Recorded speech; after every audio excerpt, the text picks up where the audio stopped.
ஜானகி தைரியமா பதில் சொல்லிட்டம்மா. ஏதோ இப்ப சொல்லிட்டேன். ஆனா ஜெயிச்சதுக்கு பிறகு இதே தைரியம் இருக்குமான்னு தெரியல. ஏன்னா எனக்கு எழுத படிக்க தெரியாதுல்ல.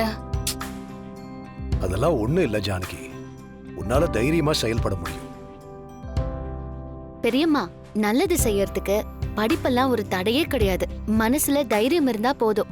உங்களால நிச்சயமா இந்த பதவிக்கான மரியாதையை கொடுக்க முடியும். சரி, எனக்கு வீட்ல நிறைய வேலை கிடக்கு. முதல்ல அதை போய் பாக்குறேன்.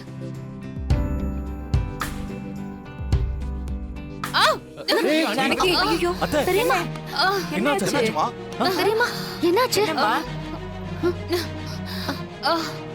ஜானகி என்னம்மா ஆச்சு? என்னாச்சு ஜானகி? டாக்டர் கிட்ட போலாமா? இல்லங்க, லேசா சுளுக்கிடுச்சு, அவ்வளவுதான். சரி எழுந்துரு. வலிக்குது, வலிக்குது. பார்வதி என்ன நின்னுட்டு இருக்க? போய் தைலத்தை எடுத்துட்டு வா.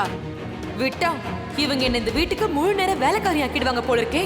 போமா, போய் எடுத்துட்டு வா. சீக்கிரம் போ. ரொம்ப வலிக்குதா? இந்தாங்க. ஏய் என்னடி பாத்துட்டு இருக்க? உட்காந்து அவளுக்கு தேய்ச்சி விடு.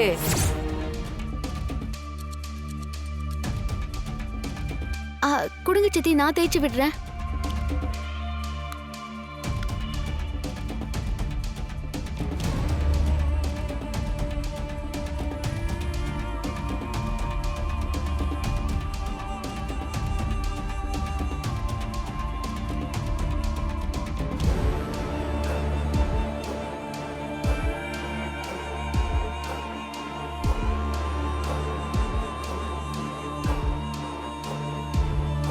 இப்பவே இப்படி இருக்கு, இன்னும் இவங்க தலைவி ஆயிட்டா என்ன ஆகும்னே தெரியலையே.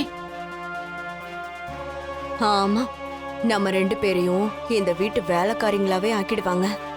இப்பவே எவ்வளவு வேலை வாங்குறாங்கன்னு பாத்தியா? அன்னைக்கு வந்த அந்த மாலை ஷாலை எல்லாம் எடுத்து வைக்கணும், கீழே கடந்த பூவை பெருக்கணும். எவ்வளவு வேலைதான் நம்ம செய்யறது?